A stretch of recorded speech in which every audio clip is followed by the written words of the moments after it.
So I'm realizing I need to turn that off. Okay.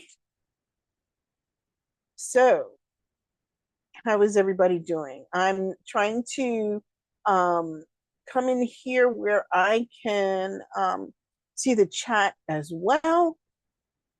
So tonight I really want to talk with you about a couple things, okay?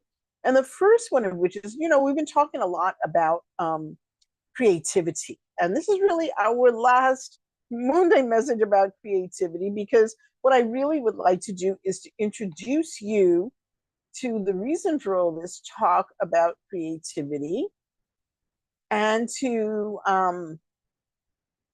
work together to see if this is something that is appealing to you.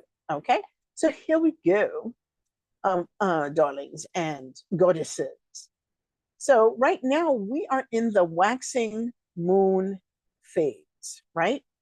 And the waxing moon phase is always a time of releasing, of letting go, of allowing what is not serving us to dissipate and to go away, and to really make room for the things that we wish to commit ourselves to, and we hope to manifest in the next new moon phase.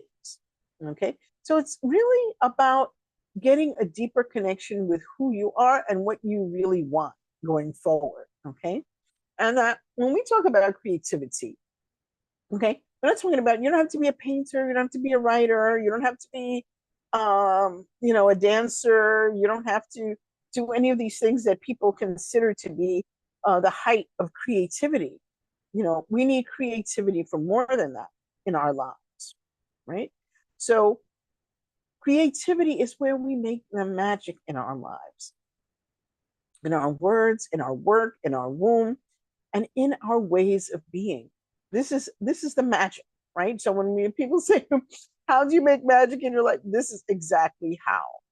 Okay, so I have created a course, and it's called Cracking the Creativity Code. I'm going to get into that in a little bit, and it really is a sacred container for remembering and reclaiming your power. Okay, and we're going to be exploring not just how to create, but how to create from the womb, from that source, right? From your heart. Okay, and as I said, it's not just for artists; it's for any woman who's ever said, "I know there's more for me. I know that there is more out there for me than I have been living." And it is that creative impulse that's going to carry us into living our best life going forward.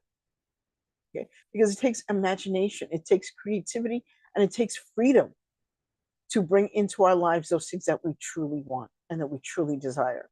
But first, we have to tap into those desires. We have to give ourselves the freedom to connect with the things that we truly want. Not what we're told we're supposed to want or we're supposed to have, but those things that we truly desire, that are really an expression of our authentic selves. So let's start. Uh,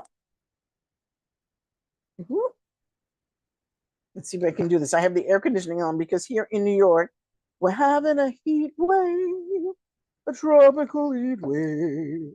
So unfortunately, the air conditioner really doesn't want me to light that, but we shall persevere. And we shall light our white candle, bringing in the spirit, our red candle for our womb energy. Come on, air conditioner. It's right next to me. Okay. And we will bring in our green candle for abundance. And this is the first time I'm lighting him, so he's very special. Alrighty.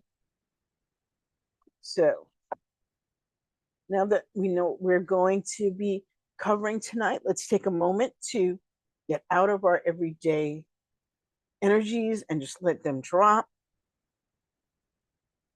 Feel as if you're going from the crown down to the third eye, down into the throat, the heart,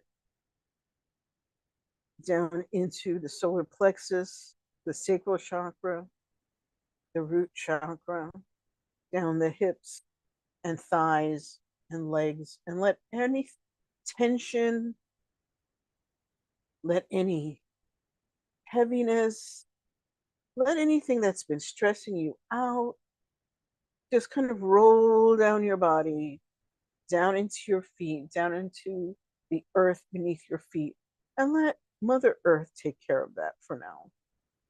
You want to release that for now. And take a deep breath out.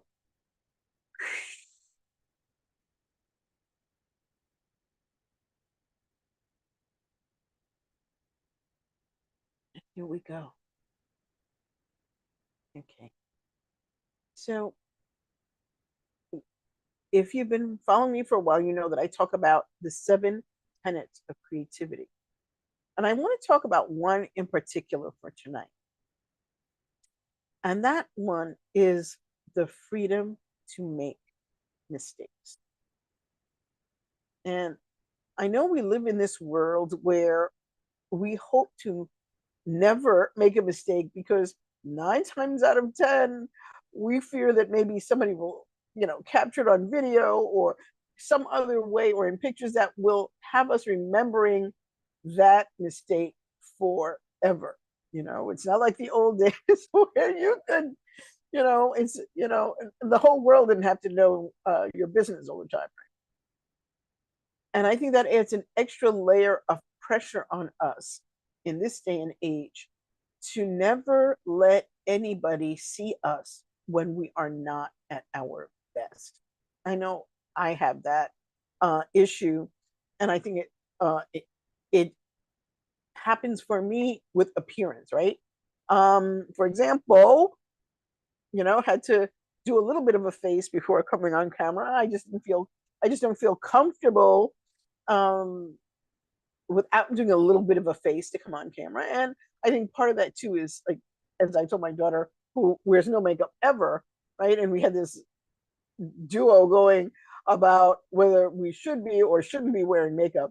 And she doesn't like to wear makeup because she doesn't feel comfortable wearing it. And I completely understand that. But I grew up in the 70s where we were at we're out dancing every weekend. And if you didn't look like somebody hit you in the face with a bag of makeup, you just didn't do it right. So I always feel like that's how I feel the most comfortable and the most me, right? So, that is like a kind of a nothing um, thing to worry about, right? Whether you have on your makeup or you don't have your makeup on, or how do you look, or whatever. But we also have a lot of deeper issues that we focus on as well, that we fear that we don't want to look foolish. And this is sometimes why we don't start doing those important tasks that we want to do. Especially, I was talking to somebody the other day who said they'd been married for 25 years. And, I can identify with that because I was married a long time when I was married. And that she had been afraid to leave, not because, she didn't want to go, not because it wasn't terrible, but she, everybody looked at her marriage and thought this was the perfect marriage, because she was putting on a face, a mask, so that nobody really knew what her marriage was like. So she didn't want to leave because she did not want to give up that appearance of being perfect, of being strong, of being the one that other people could come to with their problems because she had it all figured. And sometimes this is one of the worst things we can do to ourselves, is to always be the strong one, to never be the person that opens up, the person that never shows vulnerability for fear that others will judge them harshly because they've made a mistake. And we see perfectionism and overthinking so that we don't make the moves that we should, so that nobody can see what's what's behind the fact that we are not really living up to the life that we wish we could have if we just let go of needing to seem perfect or strong, or the one that everybody turns to, or the knowledgeable one, the wise woman, whatever it is that you are saying to yourself, right? That keeps you from allowing in vulnerability. And I've said many, many, many times that the greatest strength is vulnerability. Because how do you change? How do you move from one place to the next without showing some vulnerability, some need for, if not help, assistance, someone just to see you for who you are, as opposed to the mask you're putting in front of your face or putting in front of your life, so that other people will not be able to judge you and won't be able to say anything because they don't know anything. They don't know anything about what's really going on for you. And so you keep the people in your life at a distance, and they never know ways in which they could help you or support you or point you in the right direction or just be there to witness who you are. And I think sometimes that is one of the most important things that our friends and our people that are around us can do for us, is to witness who we are and to really see us, to really know us and understand us. And that's something that we give away when we seek to overthink. We think to be perfect in what we're doing, or even to be a people pleaser, right?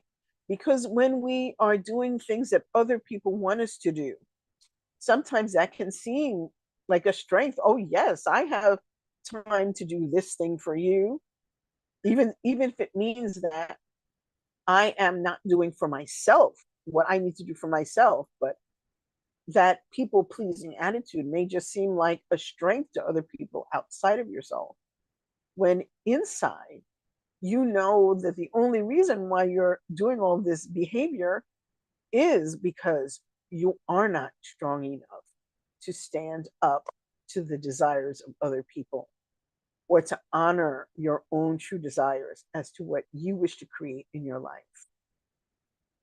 And to me, this is one of the most important things that we can focus on, as I was saying. So there are two things that I want each of us to ask ourselves as we're going forward. And that is, number one, what part of me is longing to be expressed? What part of me is longing to be expressed? You can put your hands on your body wherever you feel comfortable. You know, mine are going on the womb, right? But ask yourself this question. Maybe even close your eyes for a moment and ask yourself, what part of me is longing to be expressed? It could be some creative aspect of yourself, such as writing, singing, dancing, whatever, because we all have that creative impulse, which is just as strong as any other drive we have, the drive for food, clothing, shelter, sex, creativity. They are all bound up together as essential needs for all of us.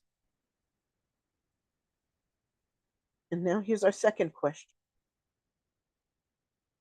What creativity have I silenced that wants to speak now? That's interesting because I keep getting these notifications from my family chat. So somebody wants to speak about something. What creativity have I silenced that wants to speak now? And I think this kind of goes a little bit to thinking back, maybe even to childhood, and thinking about what creative endeavors really sparked your interest and really made you feel happy, joyful, and free. Because that's what creativity is about. It's not about strictures and structures and doing it, it's not about coloring within the lines, even though that's an acceptable practice if you want to do it. But it is about the freedom to do whatever it is that you wish to do. And usually, sometime in childhood is when we give up on those impulses. Maybe somebody told you, well, you're never going to make any money as a painter or as a writer or as a dancer, or maybe you just annoyed everybody because you were too exuberant, in doing cartwheels in the house or whatever. And this is when we start to give up on our creative impulses, these vital creative energies. I think it was Picasso who said, every child is born an artist, but they get educated out of their creativity. When they get educated, not just by home, by school, by society, that tells us being creative beings is not something to be valued.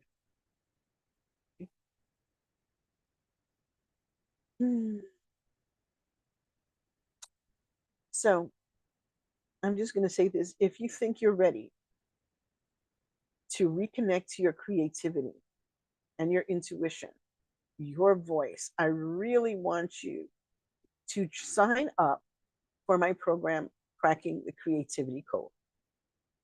And it is a do it yourself course. So that means that once you sign up, you will have access to all the materials for you to go through. It is a 3-week program that really boosts your creativity. And the reason why I do it now, I usually do it either in the spring or the summer, is because this is when our creative energy matches the creative energy of the earth, of the womb, right? Spring and summer is when everything comes alive, when everything is in bloom, where everything is being created. When I used to teach elementary school, we used to do a thing on, why is spring special? And because everything is born, everything comes out of the hibernation of winter. And that goes for every living thing in that springtime era. So now is the time. Now is the time when our creativity is at its maximum so that we can delve into this creative energy and really expand and be excited about what we could create, especially at a time when most of us have more freedom from our job. We go on vacation. Maybe if we're lucky, we have like either Fridays off or an early Friday. So we have more time to devote to creative pastimes and we feel freer. It's warm and we feel good about ourselves. And it's time to activate that innate creativity that we have and that we may have stifled or did not even recognize that that's what we were doing, but just not feeling free and happy because creativity, the whole idea of it is to bring us juiciness and joy in our lives. So let me tell you a little bit about cracking the creativity code. And I'm just going to say it very briefly. And you guys, I'll give you a link where you can check it out and see if this is something that interests you. But I love this course and I really love it because it does help open up the creative flow and the creative juices. The first week of the course, because I said it's 3 weeks, the first week of the course is called Meeting Your Muse. Now, if you don't know, in fact, I was just watching Hercules yesterday. Why I don't know, but the Muses were 9 demigoddesses, daughters of the Greek god Zeus, who were known for all of the arts. So you had goddesses of writing, of art, of not only song, but sacred song, and of poetry. So they originally started out as three daughters and somehow ended up being nine daughters. But what can I tell you? That's mythology for you, right? Um, so they were nine daughters of Zeus.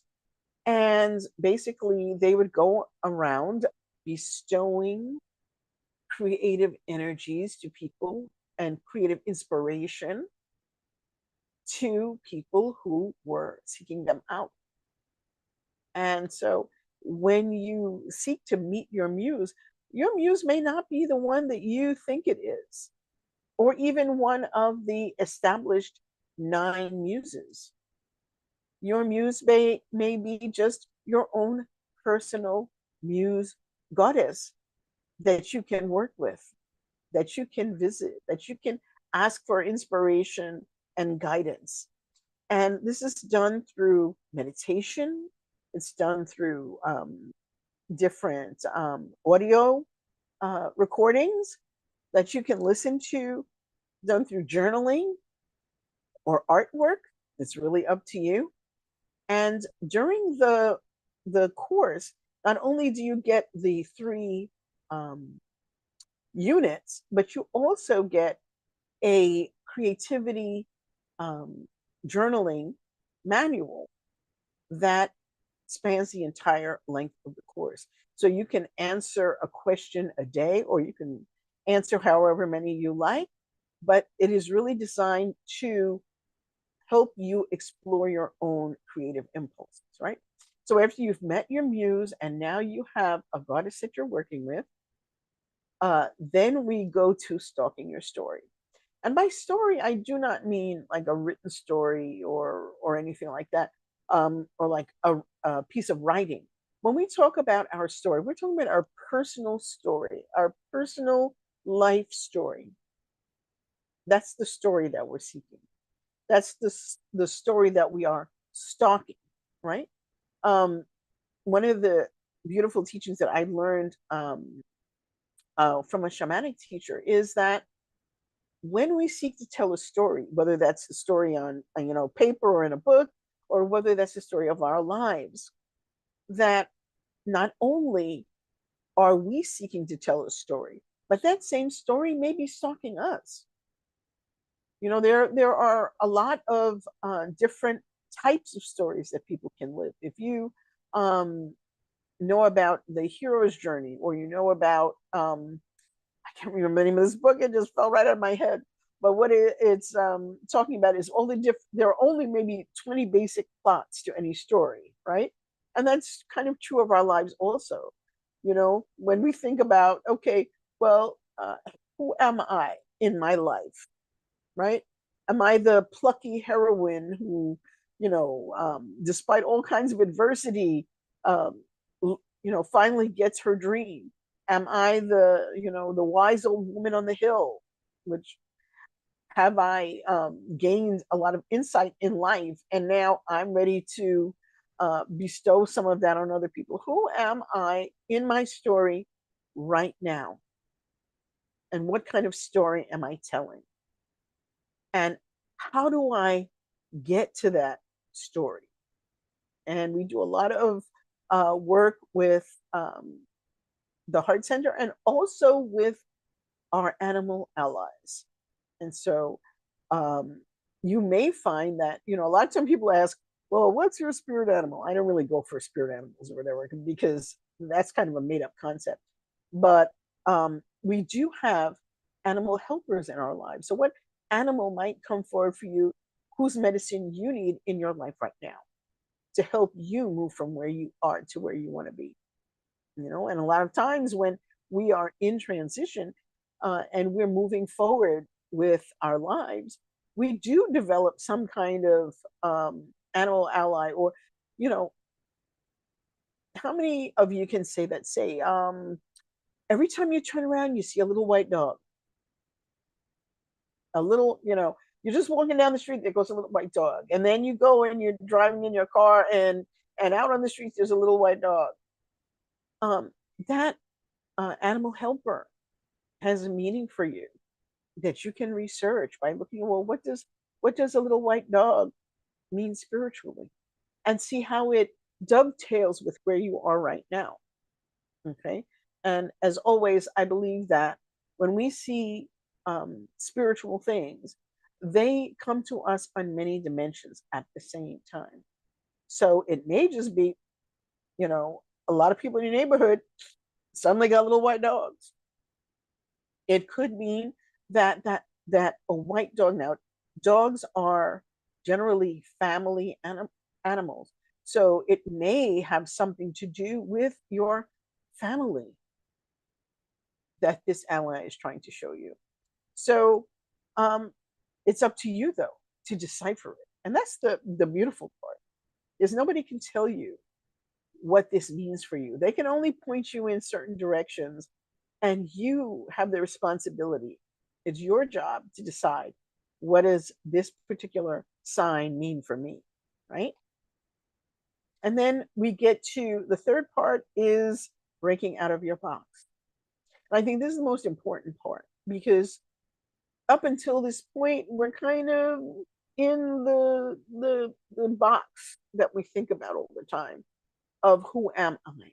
And sometimes it's time to break down the doors, break down the walls, and see what we can become when we're not holding ourselves back. When we release the labels and the names that we give ourselves, right?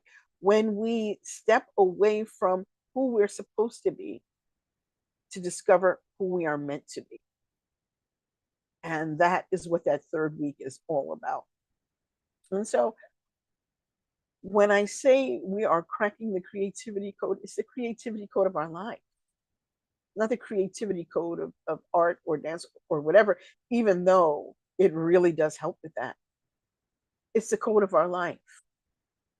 And I hope that when I put um, the link in the chat, that you will take advantage of it. At least go and find out a little bit more information online about the course. And I'm offering it now for the lowest price it's ever been. And I hope this will be something that appeals to you. So thank you for being here with me tonight. Let's take a moment just to be together and relax again. And this time, breathe in and out.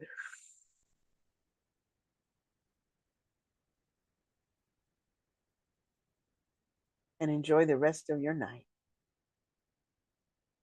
Thank you so much for being with me. And I'll see you next time. Bye bye.